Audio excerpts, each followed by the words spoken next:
Hello bachon, let's read this question. The question says, according to Hardy-Weinberg principle, allele and genotype frequencies in a population will remain constant from generation to generation in the absence of other evolutionary influences. It makes several assumptions which are given below.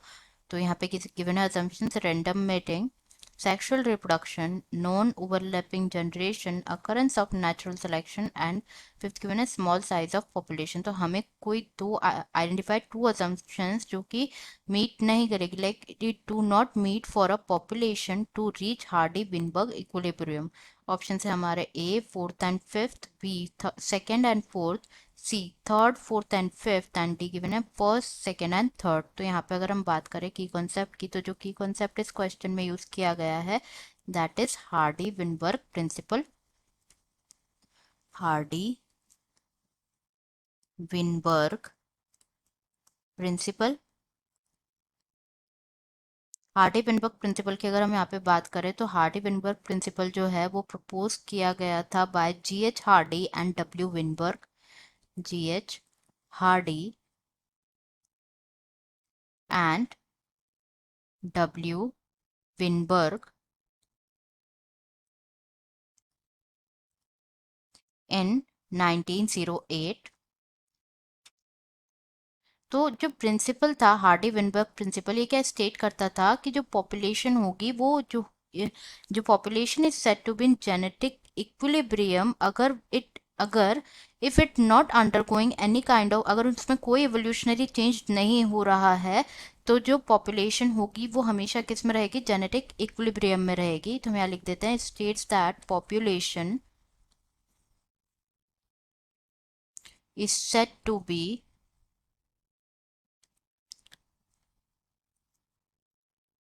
in genetic equilibrium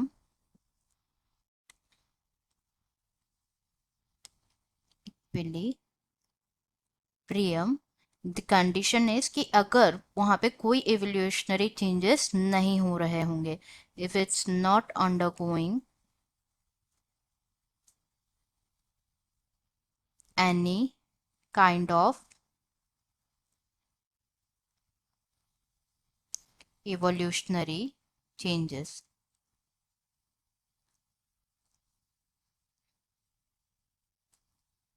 next is जो genetic equilibrium क्या होता है। यहाँ पे अगर हम बात करें, यहाँ पे एक टर्म यूज किया है हमने जेनेटिक इक्विलिब्रियम। तो जेनेटिक इक्विलिब्रियम क्या होता है, द फ्रीक्वेंसी जो होती है अकरेंस अलील्स के जो अकर होने की जो फ्रीक्वेंसी होती है जीन में, वो सपोज लाइक वो फिक्स्ड होती है and even remain same through out the generations, और वो सेम रहती है through out the generations. Genetic equilibrium means the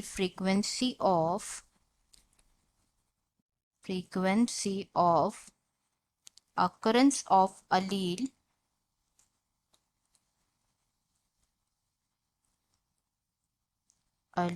of a gene is supposed to remain fixed और वो चेंज आफ्टर जनरेशंस भी वो क्या होगी, चेंज नहीं होगी। एंड जो हार्डी विनबर्ग प्रिंसिपल है वो it stated that using the एक एल्जेब्रिक इक्वेशन को यूज करके उन्होंने ये बताया था। जो मेन कॉन्सेप्ट था इस प्रिंसिपल का वो क्या था, वो बताया था कि जो प्रिंसिपल सेज दैट जो अलीलिक फ्रिक्वेंसी होती है पॉपुलेशन में वो कैसी होती है, स्टेबल होती है एंड कांस्टेंट होती है। अलीलिक फ्रीक्वेंसी वो कांस्टेंट होती है और स्टेबल होती है। स्टेबल एंड कांस्टेंट, इसे क्या बोला जाता है, जेनेटिक इक्विलिब्रियम कहा जाता है।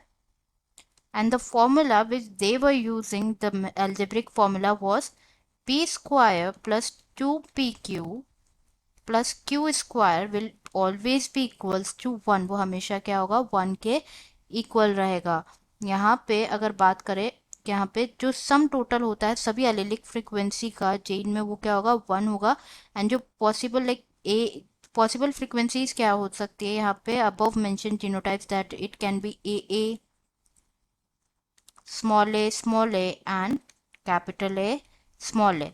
तो पी स्क्वायर जो होगा it will be this q square will be small a and 2pq can be capital A small a. तो ये तो हो गई बात about the Hardy Weinberg principal. तो हमें यहाँ पे क्वेश्चन में बताया गया है कि जो according to Hardy Weinberg principle allele genotype frequencies जो होगी पॉपुलेशन में हमेशा कांस्टेंट रहेगी generation to generation in absence of evolutionary influences. तो कुछ सेवरल अजम्पशंस बनाए गए थे जो कि दिए गए हैं, random mating, sexual reproduction, non available generation. तो हमें यहाँ पे दो अजम्पशन फाइंड करने हैं which do not meet for the population to reach Hardy-Weinberg principle. So the first out of the following will be, the first assumption will be occurrence of natural selection. Occurrence of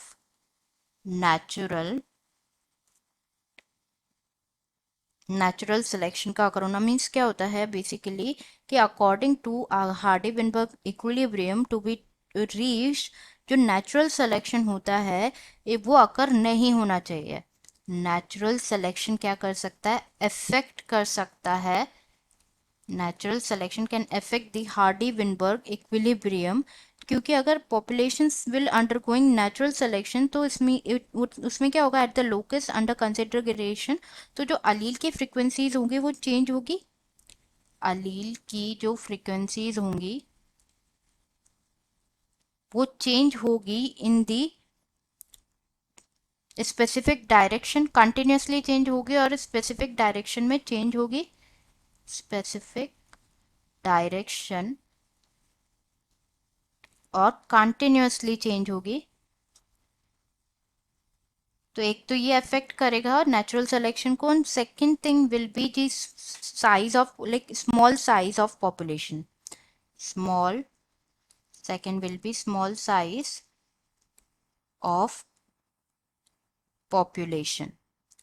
क्योंकि जो Hardy विनबर्ग्स थे, जो Hardy Weinberg equilibrium है वो predict करता है कि like वो अज्यूम करा था उन्होंने कि जो पॉपुलेशन की जो साइज होगी वो बहुत लार्ज होगी। They assume that size of population will be large,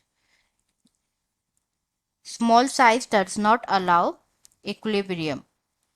तो यहाँ पे हमारा करेक्ट आंसर हो जाएगा दैट विल बी, एक तो फोर्थ एंड फिफ्थ जो कि गिवन है ऑप्शन ए में, answer will be A, fourth and fifth answer A,